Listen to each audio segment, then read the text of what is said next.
솔로몬의 수입의 일부는 끊임없이 그의 명성과 지혜에 대해서 듣고 찾아오는 사람들로부터 받은 예물과 선물들이었던 것으로 보입니다. 24절을 보시면 온 세상 사람들이 다 하나님께서 솔로몬의 마음에 주신 지혜를 듣고 그의 얼굴을 보고 싶어서 25절 그들이 각기 예물을 가지고 왔으니 다 예물을 갖고 왔어요. 곧 은그릇과 금그릇과 의복과 갑옷과 향품과 말과 노새라 해마다 그리하였더라. 하여튼 솔로몬은 엄청 부자였습니다. 엄청 부자. 네. 솔로몬은 그 금으로 더딥힌 이제 방패를 만들었죠. 16절에 솔로몬 왕이 쳐서 느린 뭐 하는 거죠? 솔로몬이 지금 저는 이 구절을 읽을 때 막 열이 받더라고요. 뭐 하는 거지 솔로몬 이런 생각이 들었는데 솔로몬 왕이 쳐서 느린 금으로 큰 방패 200개를 만들었으니 매 방패에 든 금이 600세겔이며 뭐 하는 건가 솔로몬은 또 쳐서 느린 이 본문을 갖고 이렇게 막 기분 나빠하는 사람은 많지 않겠죠?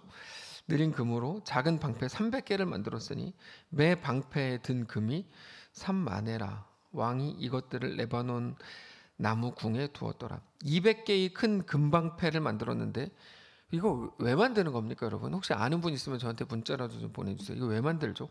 방패 하나당 600세겔 1세겔이 6.6kg입니다 약 2,000돈인데 600세겔 그러니까 금 120만 돈 약 1,400kg. 우리로서는 이게 이제 받아들이기 어려운 정도의 양인데 이 시대에 한반도에선 어떤 일이 있었는가 잘 모르겠어요.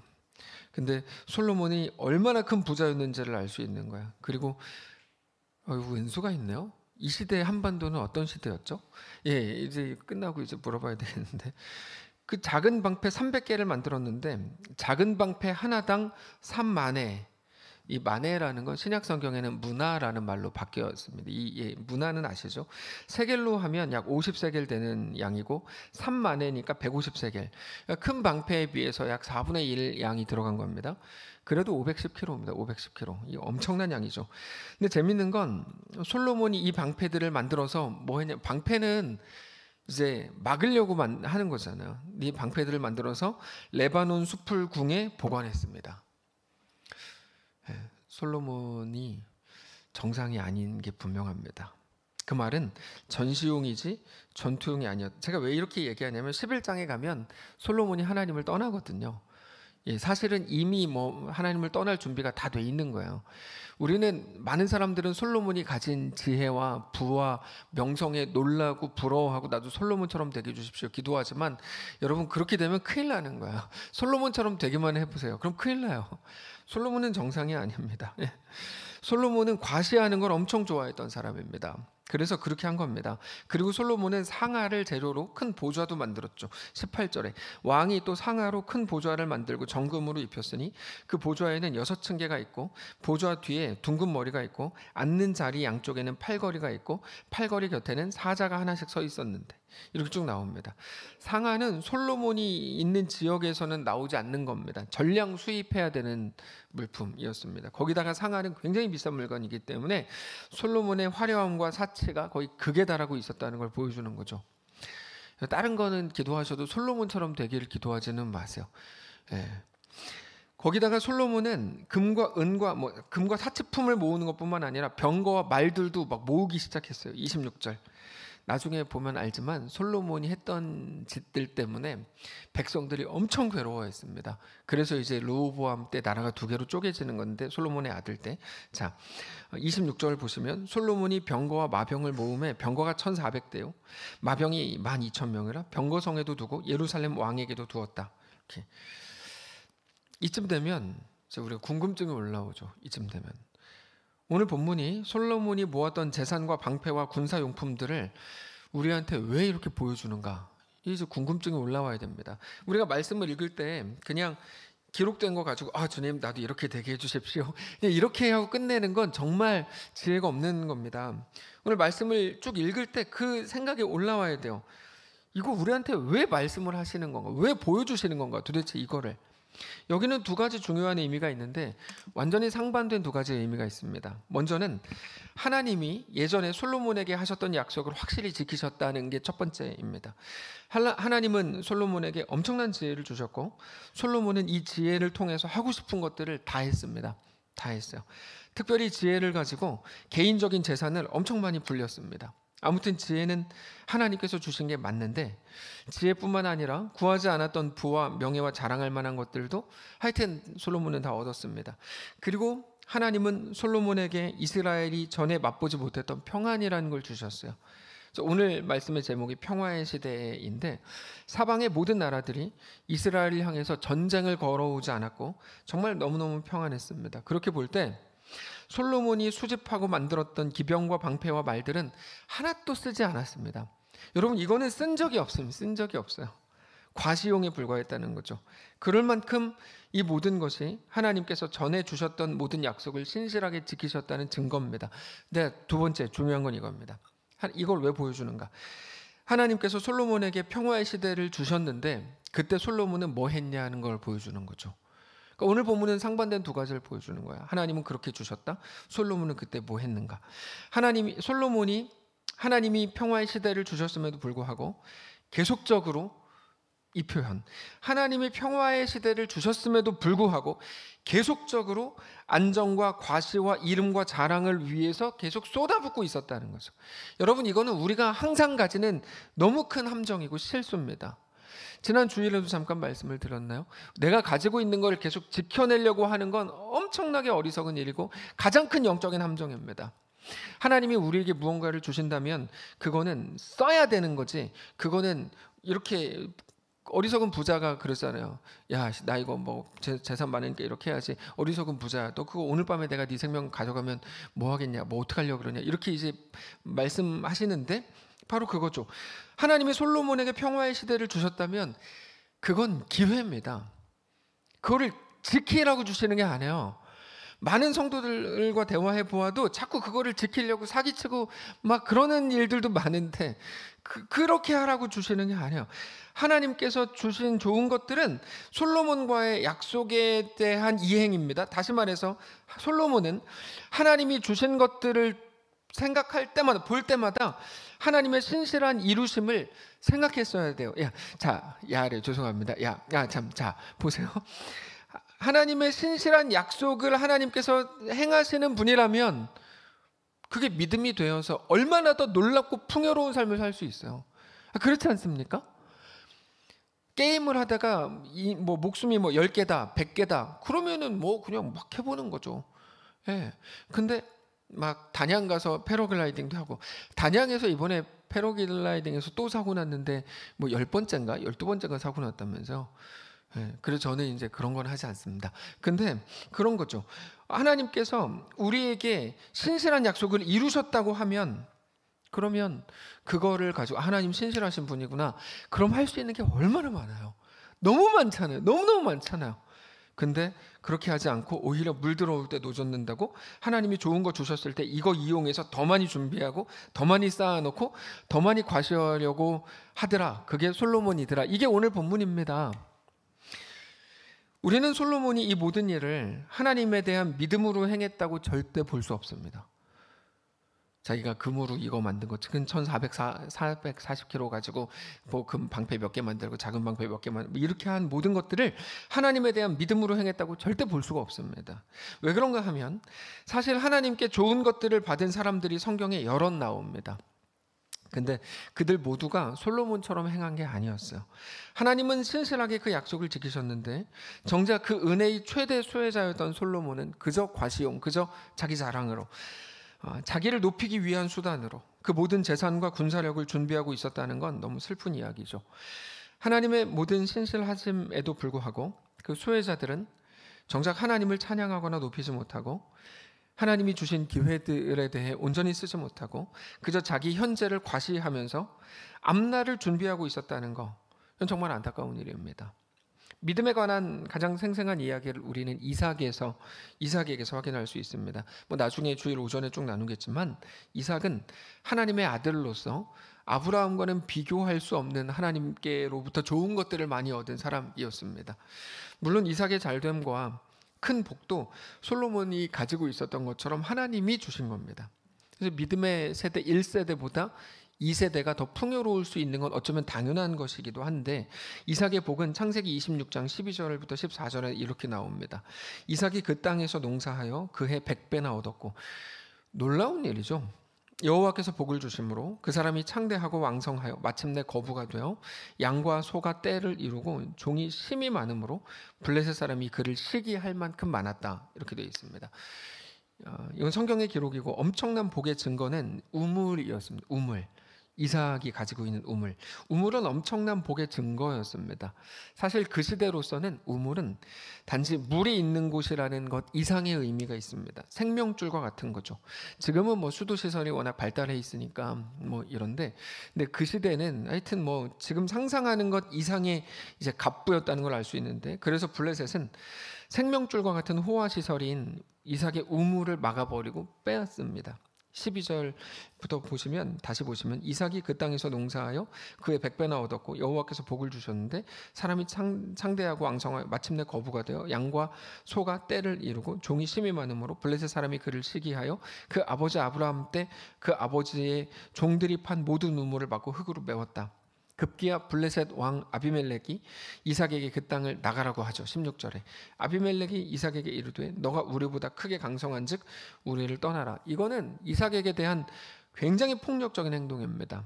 근데 이삭은 그들의 말도 안 되는 태도와 폭력적인 행동에 대해서 별로 반응하지 않고 아무렇지도 않다는 듯이 그냥 떠나고 다시 우물을 파죠. 17절 이삭이 그곳을 떠나 그랄 골짜기에 장막을 치고 거기 거류하며 그 아버지 아브라함 때 팠던 우물들을 다시 팠으니 이는 아브라함이 죽은 후에 블레셋 사람이 그 우물들을 메웠습니다. 이삭이 그 우물들의 이름을 그의 아버지가 부르던 이름으로 불렀다. 이건 참 신기하고 보통 사람들과는 다른 모습입니다.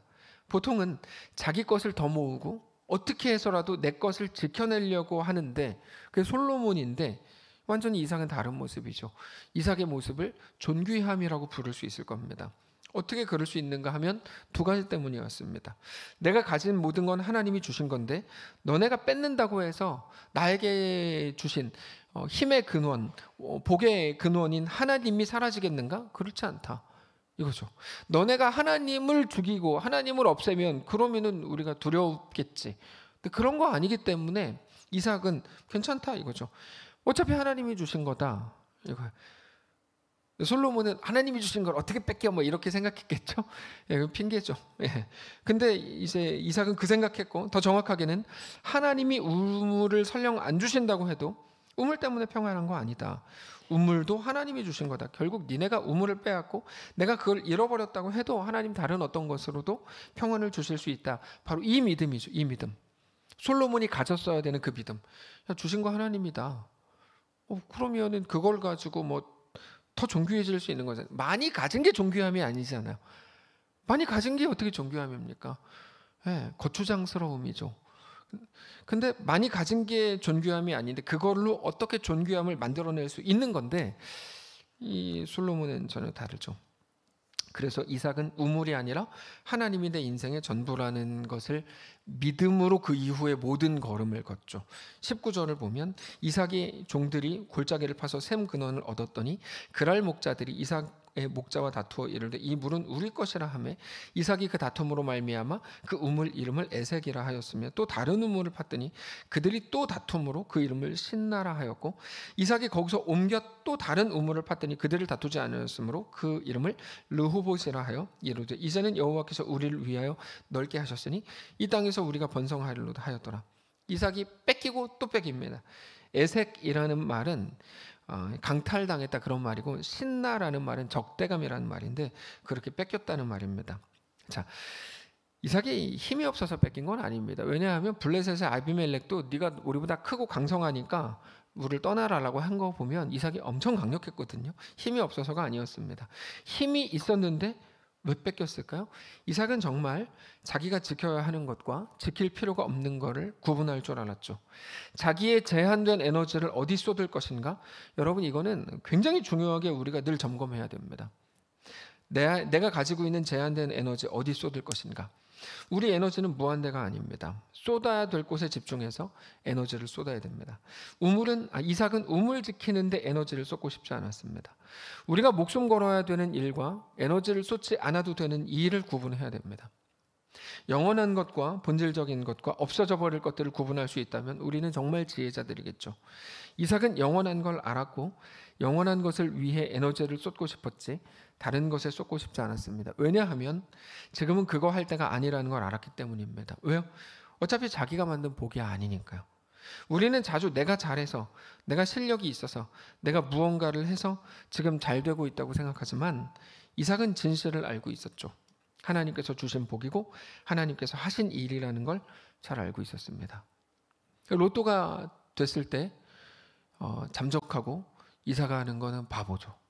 일단 로또가 되면 그걸로 좀 멋있게 살아봐야죠. 네. 라고 오늘 우리 다 같이 다짐을 합시다. 자, 그래서 우물도 기꺼이 포기할 수 있었던 거예요. 조크입니다, 조크. 네, 자, 이것이 우리가 평화의 시대에 해야 될 일입니다. 평화의 시대라는 말은 우리가 사는 21세기를 말하는 게 아니고 우리 각자의 삶을 말하는 겁니다. 우리가 여유가 없고 무언가 급한 일이 있고 그러면 당장 급한 일을 해야 될지도 몰라요. 근데 전에도 말씀드렸지만 급하면서도 중요한 일은 사실 없다. 뭐 화장실 가는 것 정도를 누군가가 말하지만 화장실 가야 되겠죠. 그러나 평화의 시대라면 물론 시대를 탓할 수 있는 건 아니지만 우리는 당장 우리 자신의 안정과 미래와 우리의 평화 자체를 위해서 일하는 것을 멈춰야 됩니다. 평화의 주체가 자기 자신도 아니고 우리가 만든 어떤 상황일 수 없습니다. 오직 하나님이 주시는 은혜요 복이기 때문이죠. 이게 이삭과 솔로몬의 가장 큰 차이입니다. 이삭은 하나님을 믿었고 솔로몬은 하나님이 하셨다는 것을 알았겠지만 그의 모습을 통해서는 하나님을 믿는 자의 모습이 전혀 보이지 않습니다. 하나님을 안 믿었다는 말이 아니라 그가 했던 모습들이 올바르지 않았다는 말입니다. 최소한 우리 각자의 평화의 시대에 그렇게 하면 안 되는 겁니다. 자기가 자기 인생의 주인이 되고 하나님이 되어서 모든 것을 자기가 그렇게 하면 안 되는 겁니다.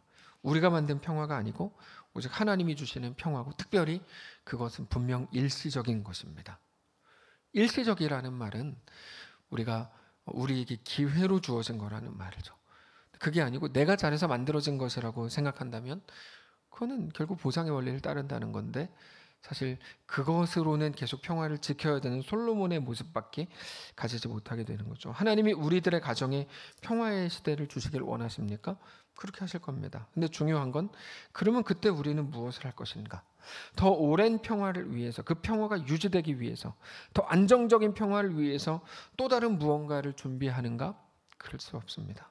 아니면 하나님이 주신 기회에 하나님을 마음껏 높이고 경배하고 찬양하고 하나님을 깊이 사랑할 것인가? 그거를 묻고 우리에게 오늘 확인시키고 있는 거죠. 저는 우리가 우리의 삶을 우리 자신에 관한 것으로 다 채우지 않기를 정말 원합니다. 그래서 자책 혹은 자랑이 전부였던 우리의 삶에 이제는 믿음이라는 걸 갖게 되시기를 원합니다. 하나님의 행하심에 대한 믿음과 그 신실한 붙듦, 그래서 그 일에 대한 승패를 손해가 어떻고 이익이 어떻고 상황이 어떻게 됐고 이런 게 아니었으면 좋겠어요. 그때 그 순간에 하나님과 함께였는가? 이게 우리의 모든 피드백과 모든 점검이 되시기를 원합니다. 그러면 너무너무 행복하고 너무너무 자유할 수 있을 겁니다. 상황과 일에 대해서 예민하지 않겠죠. 다만 하나님을 의식하고 하나님을 바라보고 하나님을 믿는 것입니다. 우리가 정말 지켜야 되는 게 뭘까요? 우리가 이번 주 혹은 다음 주 한 주 동안 깊이 묵상하기를 원하는 게 바로 이 부분입니다. 그냥 생각 없이 또 흘러가는 게 아니고 여전히 내 안정과 내 돈과 내 모든 것에 취해서 그냥 우리에게 주어진 모든 시간들을 흘려버리지 않고 하나님의 마음과 영원한 것과 우리 본질과 존재를 생각하는 또 그렇게 깊이 묵상하는 시간들 되시기를 원합니다. 하나님이 우리에게 주시는 평화는 하나님과의 깊은 교제를 위해 우리에게 선물로 혹은 기회로 주시는 겁니다. 하나님과의 깊은 교제를 위해서 우리에게 선물과 기회로 주셨다는 그 말을 기억해야 합니다. 특별히 다음 주는 고난주간입니다. 예수님께서 우리를 위해서 이 땅에 오시고 우리를 위해 고난당하시고 우리를 위해 십자가를 지시고 우리를 위해 죽으신 죽으심을 기억하는 주간입니다. 많은 분들이 이미 묵상일기를 통해서 하나님과의 깊은 관계를 묵상하고 있습니다. 저도 이분들의 고백을 보면 저는 하여튼 너무 항상 좋아요.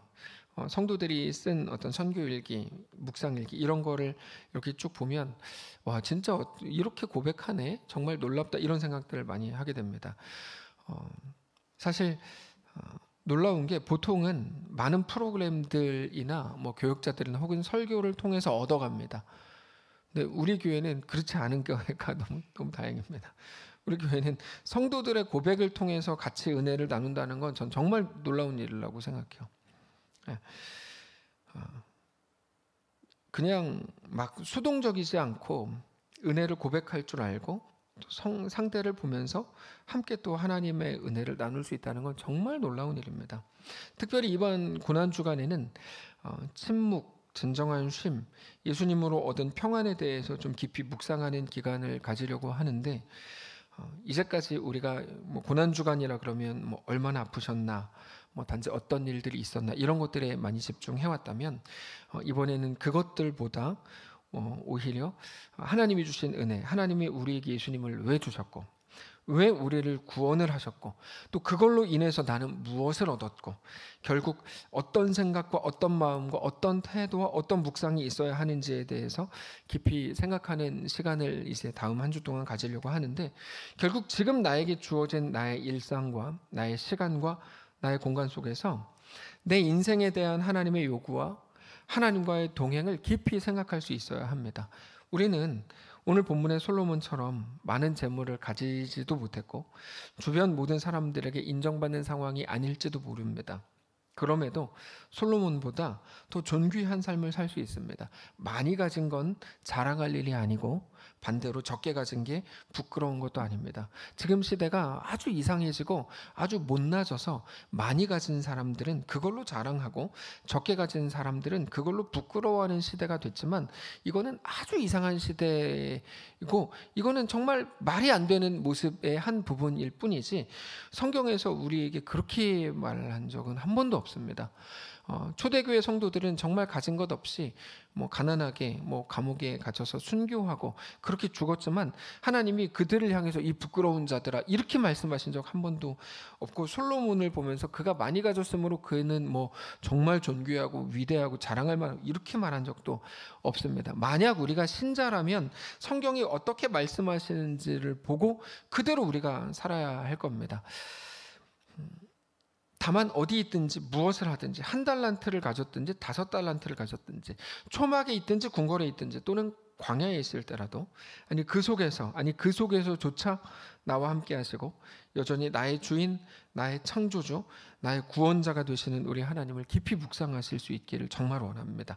어디에서도 하나님과 함께이시기를 원합니다. 어떤 상황 속에서도 하나님을 깊이 바라보실 수 있기를 바랍니다. 그러면 우리가 할 수 있는 고백들이 정말 풍요로워지지 않겠습니까? 우리가 막 삶의 위기가 왔을 때 그 속에서 하나님과 함께이기를 원하고 하나님을 바라본다면 그들에게서 그 상황 속에서만 할 수 있는 고백들이라는 게 있잖아요. 그래서 묵상일기가 그래서 귀한 거죠. 각자의 일상이 다 다르고 상황이 다 다른데 그냥 내 힘겨운 상황을 기도해서 해결했다로 가지 않고 그 속에서 그 사람만 할 수 있는 고백들을 그가 하는 거죠. 얼마나 다양하고 스펙트럼이 얼마나 넓은 고백들을 우리가 할 수 있겠어요. 정말 놀라운 일입니다. 우리의 모든 시간들 속에서 주님을 더 사랑하는 일에 더 많이 집중하시기를 바랍니다. 우리 모두가 진정한 그 지혜자들 되시기를 주님 이름으로 축복합니다. 기도하겠습니다. 하나님, 그래서 하나님께서 우리에게 생각을 하라고 하시는데 우리가 더 많이 생각하고 말씀은 뭔지 그냥 단지 내 오름, 내 감정, 내 감각을 따르던 자들이 아니라 이제는 하나님의 말씀을 생각하고 하나님이 누구신지 기억해보고 그렇게 우리 주님과 믿음으로 어떤 자리까지도 들어가는, 하나님은 이미 우리에게 너의 세상 끝나는 그 자리까지 내가 너와 함께하리라, 너의 죽음의 자리까지 내가 너와 함께하리라, 내가 인간의 몸을 힘입고 인간의 몸을 입고 뛰어들어가 너와 함께하겠다, 내가 십자가의 자리까지 가겠다라고 말씀하시고 실제로 그렇게 행하셨는데, 그렇다면 우리 역시 우리가 처한 모든 상황 속에서 하나님을 바라보고 하나님을 기억하는 자들로, 하나님이 어떤 분인지, 난 어떤 자인지, 내가 이 자리에서 하나님은 나에게 어떤 고백하기를 원하시는지 깊이 생각하고 또 생각하고 그렇게 묵상하여 우리가 있는 모든 자리에서 하나님을 깊이 사랑하고 그렇게 신자만 할 수 있는 멋있는 고백들, 존귀함이 우리 속에 시작되는 사랑하는 모든 성도들의 삶이 될 수 있도록 인도하시옵소서. 각자의 고민이 왜 아프지 않고 힘겨움이 왜 만만하겠습니까? 그러나 그 속에서 우리와 함께 하신 하나님을 기억하면서, 그러므로 하나님, 내가 하나님을 사랑합니다. 여기서도 하나님은 나의 왕입니다. 나의 아버지입니다. 나 주를 사랑합니다. 우리가 부유할 때든지 그렇지 못할 때든지, 초막에 있든지 광야에 있든지 궁궐에 있든지 하나님을 그렇게 사랑하고 하나님과 믿음으로 동행하는 모든 성도를 다 되게 하시옵소서. 하나님, 우리는 곤고한 자들이라서 연약합니다. 우리가 원하는 건 멋진 고백이지만 우리의 감각은 늘 원망이고 불평일 때가 있습니다. 그럼에도 우리를 불쌍히 여기시고 매 순간 다시 새롭게 하시고, 특별히 성령을 부으셔서 우리에게 새롭게 깨닫게 하셔서, 우리 부족한 실력이지만 그러나 우리가 할 수 있는 최선으로 하나님을 사랑하고, 특별히 우리를 하나님의 열심으로 사랑하신 하나님을 기억하면서 우리의 삶을 하나님 앞에 그렇게 하루하루 한 걸음 한 걸음 내어드리는 사랑하는 모든 성도를 다 되게 하시옵소서. 이번 주간이 지나고 다음 주에 또 고난 주간을 맞이하게 되는데,